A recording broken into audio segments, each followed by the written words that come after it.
All right, so we're diving into this women's T20 World Cup opener, India versus New Zealand. Yeah. Had to be a good one, right? Oh, definitely a big one. Even if you just started watching the tournament, this was a match with a lot of hype. For sure. Two massive names in cricket going head-to-head. You had a packed stadium, that electric atmosphere you only get at a global event like this. And you know what? You're spot on about this being the opening match. That adds another layer, doesn't it? Oh, absolutely. Because for these teams, it's not just about winning this game. It's setting the tone. Right. For the whole tournament. Every run, every wicket, it just carries that extra weight. Now, leading up to the tournament, a lot of the talk was about New Zealand being the underdog, which is kind of wild to think about, given their track record in women's cricket. They've been such a strong team historically. They have. But they were coming in off a string of losses. That's got to mess with your confidence a bit, right? Definitely. Definitely. Whereas India, it was almost the opposite problem. Too much confidence? Well, you could say that, yeah. Yeah. I mean, think about it. The men's team winning their World Cup on home turf not too long ago. Oh, yeah. That energy, it kind of lingers, It does. But it can also be a burden, the weight of those expectations. No kidding. Talk about pressure. Oh, for sure. And then there's the toss. Right. New Zealand wins it and decides to bat first. Now, some commentators were surprised by that. There was talk about dew being a factor later in the evening, potentially making batting a bit easier. Did that surprise you at all? That dew factor is always something to consider, but honestly, what really caught my attention was India's lineup. Yeah, because they finally made that decision about their number 3 batting position. They did. And it was a bold one. Harmanpreet Kaur, the captain herself, going in at number 3. So this whole number 3 debate, this might be familiar to some of our listeners, but for those who aren't as deep into cricket strategy, Yeah? why is this position considered such a game changer? Okay, imagine this, right? The number 3 batter, they're like the anchor of the innings. Often they're walking in early. The ball might still be new. It's swinging. They're facing some of the toughest bowlers. They need to steady the ship if there's been an early collapse. Right. Or if the opening partnership is strong, they have to capitalize on that momentum. It's a high-pressure role, believe me. Absolutely. Requires someone who can adapt, control the flow of the game.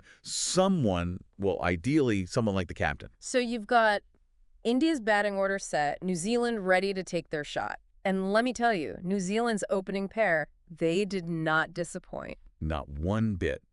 Bates and Plimmer came out swinging, silenced any doubts about their recent form. Yeah. And it wasn't just the runs they were scoring, although those were important. It was the way they were getting them.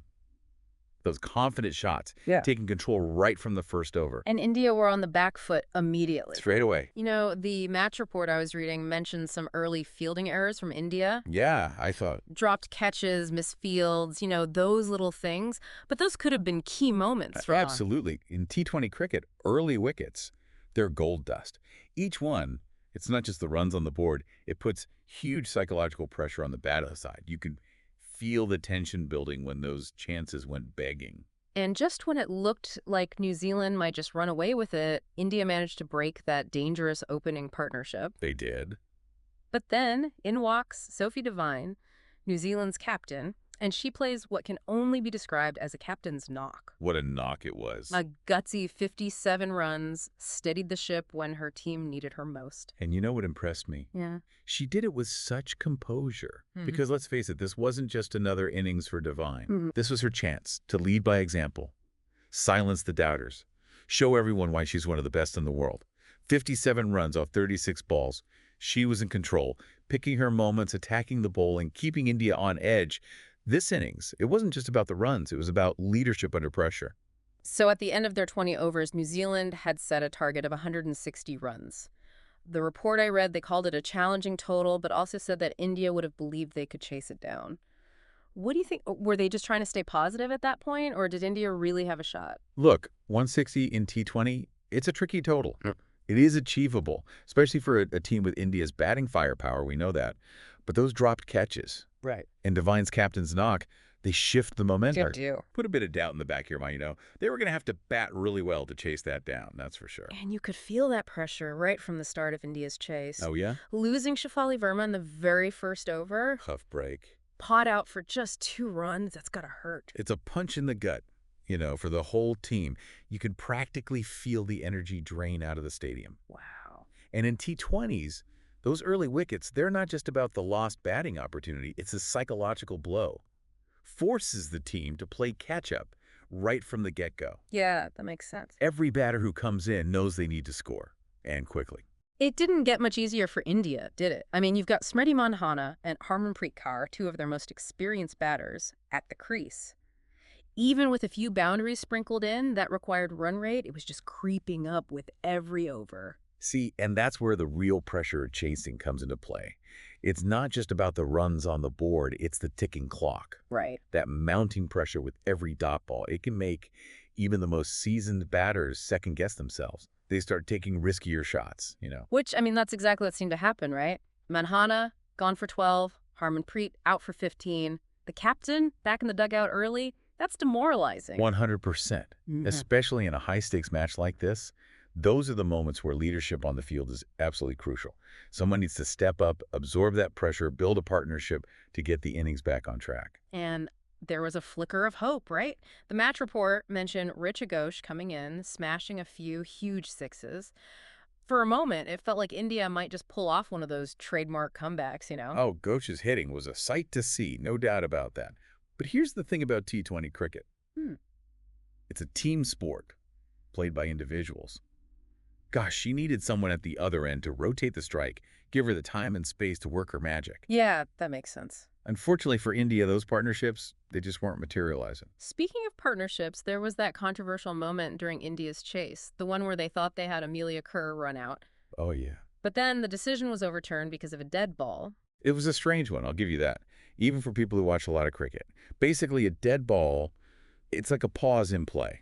It can be called for all sorts of reasons. In this case, it was a bit of a technicality. I won't bore you with the details. No, please, go ahead. But basically, it meant that even though the run out itself, it seemed valid, it didn't count because the ball was already dead. I see. So even though India celebrated, they thought they had this breakthrough. It was a case of almost, but not quite. Exactly. And it's those tiny margins, those sliding doors moments, they can make or break a T20 match. Who knows? If that run out had stood, maybe it gives India that momentum shift they were desperate for. Or maybe not, we'll never know. But it definitely added to the drama. Oh, for sure. So with India already on the back foot, how did New Zealand manage to close out the game so convincingly? So with India already on the back foot, how did New Zealand manage to close out the game so convincingly? Sometimes in cricket, it's not about flashy stroke play or these dramatic moments. It's about disciplined, relentless bowling. Right. And that's exactly what New Zealand delivered in those final overs, spearheaded by Rosemary Mayer. Yeah, the match report I read practically called Mayer a game changer. They said her bowling effectively sealed India's fate. What was it about her bowling that day that just seemed to click? Mayer bowled with incredible accuracy and guile. It wasn't just about raw pace. She was getting movement off the pitch, forcing those batters into difficult shots. It's those subtle things that can really throw you off. Exactly. And the results speak for themselves. 4 wickets for just 19 runs. That kind of performance can single-handedly dismantle a chase.